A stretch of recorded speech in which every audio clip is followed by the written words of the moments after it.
Welcome to part one of the Content Area Instructional Strategies workshop from the American Language and Culture Center at Southern Utah University. The goal of this unit is to help you understand how to balance language proficiency with content area understanding and how that language proficiency impacts the content area learning. It's also our goal that you will learn some strategies that can help students to notice, pay attention to, and acquire the language that is specific to your content area. So here's a few keywords that we want to cover before we get into the material. First is the word input, then the word output, and lastly the word register. Now, input in everyday English often means we use it in the business field or maybe in the computer technology field. But when we relate input to language, we're talking about reading and listening. So these, sometimes we call them passive skills, but really a better word is the decoding skills, where we take meaning that's been encoded into language and we decode it so that we get the meaning. So input is reading or listening.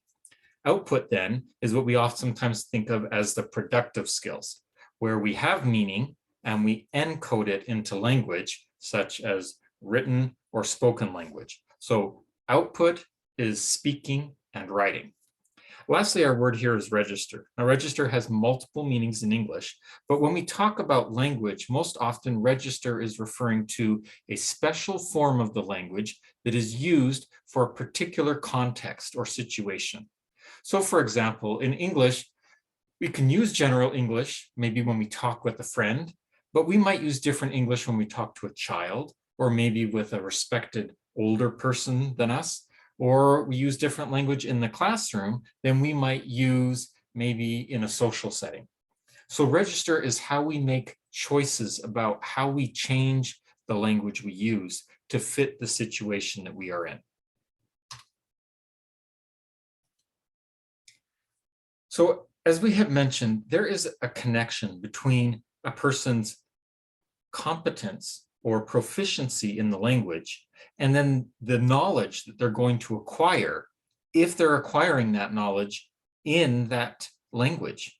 So if I wanted to study about technology and maybe computer science, but the school I was studying at was a French language school, then I would have to learn those specialized words and even general words in French in order to understand what I'm being taught about computer science and technology. So when a student's proficiency in the target language is low, it's very difficult for them to gain an understanding of the content and the meaning in the areas that we're teaching. So as we can raise that proficiency in the target language, then we increase the chances that students are going to understand the concepts that we want to teach them, because we're using the target language to teach that content. Another thing that's important to remember here is that although these strategies are particularly aimed at helping teachers help students learn the content better because they're learning the language better, these are also strategies that can help all of us. Even as someone like me who's a native speaker of English, I'm not a native speaker of academic English. In fact, no one is. No one is a native speaker of academic English. We learn general English in our homes and in our communities, but it's in school where we learn academic English. And academic English is a special register or a special form of English that has differences in vocabulary and grammar, different expectations in how people participate in conversations, and how they organize and communicate their ideas. And within each of our different fields, whether we're teaching math or science or history, we have different registers of academic English for those different contexts. So the more we can better understand what the register is of the language that we're teaching because of our content area, the better we can help our students understand how academic English differs from general English, but also how the English of our content area might be different than general academic English. So all of us can not only help our students improve their English language skills, but we can also improve our own English language or whatever target language we are working on. We can improve those skills by paying greater attention to the language. We're going to use a framework over our coursework and our workshop here to help us understand not only how to apply these different strategies, but why to use these strategies. And so this framework that we're using comes from Paul Nation. He is a researcher from New Zealand. And Paul Nation's 4 strands is his attempt to summarize and bring together or synthesize information from a variety of different studies about language acquisition. If we want to be successful with a language and really acquire it and have it become part of our system so that we are comfortable and confident expressing ideas and understanding ideas in that language, then we need to have a good balance of these 4 areas, or the 4 strands, as Paul Nation describes them. So the first strand there is language-focused learning. Many language programs are really good at this. They teach grammar, vocabulary. They draw students' attention to the language, and they teach the patterns and expectations of that language. But that's not enough to become good at using a language. We can't just learn the grammar and learn the vocabulary. We have to do these other things. So along the bottom of the chart, we have 2 areas that are especially important: meaning-focused input and meaning-focused output. This means that we need to be doing meaningful, real tasks where we're focusing on communication and understanding ideas and each other with our reading and listening, but also with our speaking and our writing. And in the last part of these 4 strands is fluency development. Not only do we need to learn the language and use the language, but then we have to practice that language a lot so that those tasks that were okay for us to do, but still quite a little bit tricky, we need to practice them enough so they become automatic. We don't have to think about the language when we're using the language because we become fluent in it. And so this is the framework we will be using to guide our discussions and to talk about our strategies. Our goal here is to have an equal balance among these 4 strands, that we don't just focus on one thing because that's what we like to do, or that's easy for us, or we know some good activities that focus on that. Instead, we try to balance it out over the course of a week or a month, and certainly throughout the school year that we teach. We're giving students an opportunity to develop their skills in all 4 of these strands. Now, here's another way maybe to reframe or restate the 4 strands. We can think about it as highlighting the language of your content area. This means drawing students' attention to how English is used, or whatever target language you're teaching, how that language is used in your content area. What vocabulary is important? What grammatical forms are needed?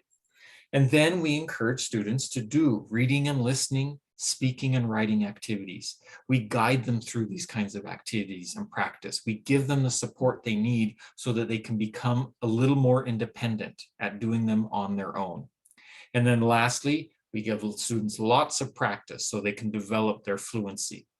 So this is our pathway towards helping students develop greater understanding of our content area by helping them develop their language proficiency related to that content area. I want to take a moment here and talk about 2 terms that are used quite often in the United States to talk about language register.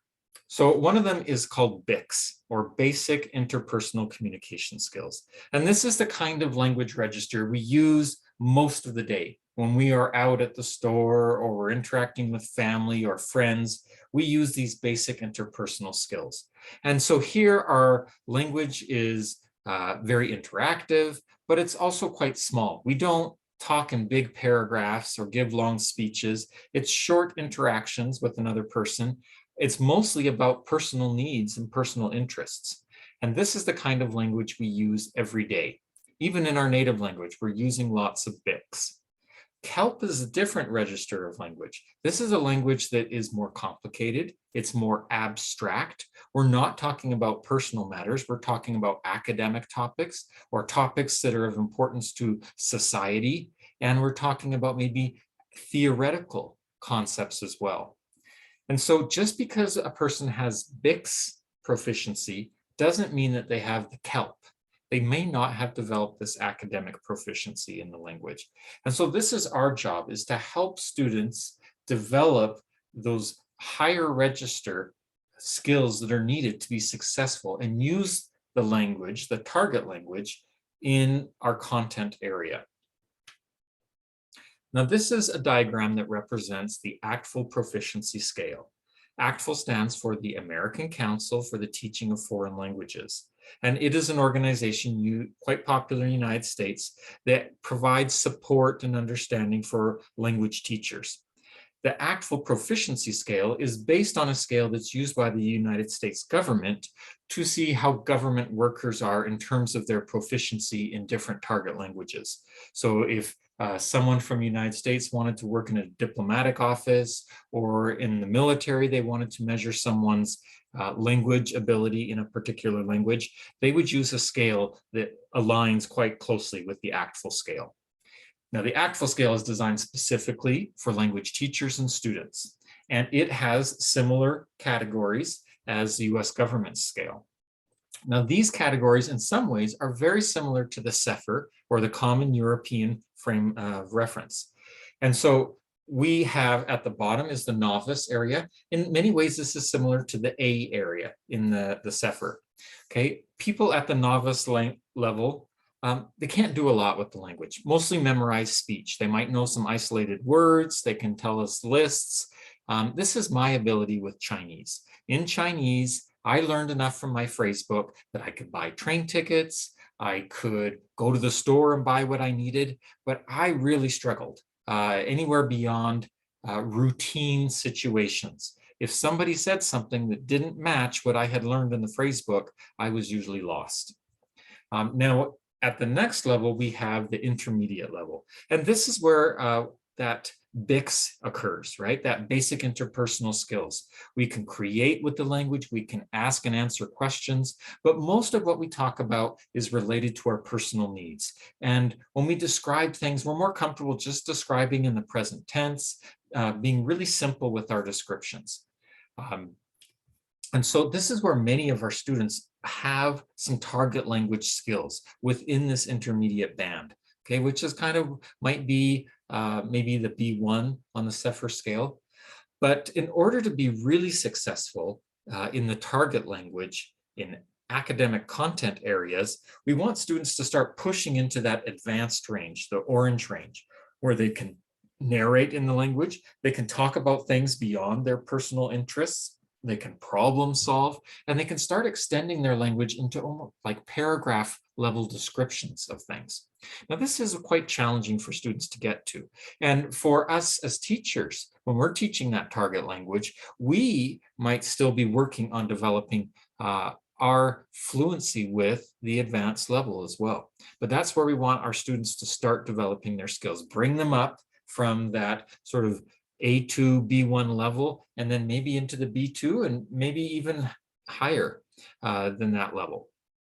So that's really what our goal is. The higher they are on a proficiency scale, the more likely they are to be able to handle the topics that we want to teach them in that language. If they don't have high enough proficiency level in the target language, it's very difficult for them to learn the math we want to teach them, or the science or the history topics, because they're going to need that high intermediate or low advanced skills to deal with those kinds of topics. So let's talk about this idea of noticing.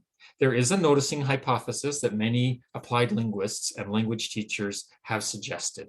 And the noticing hypothesis says that we can't really acquire language and have it become part of us unless our brains are actively looking at language and thinking about language and thinking, how is this language working?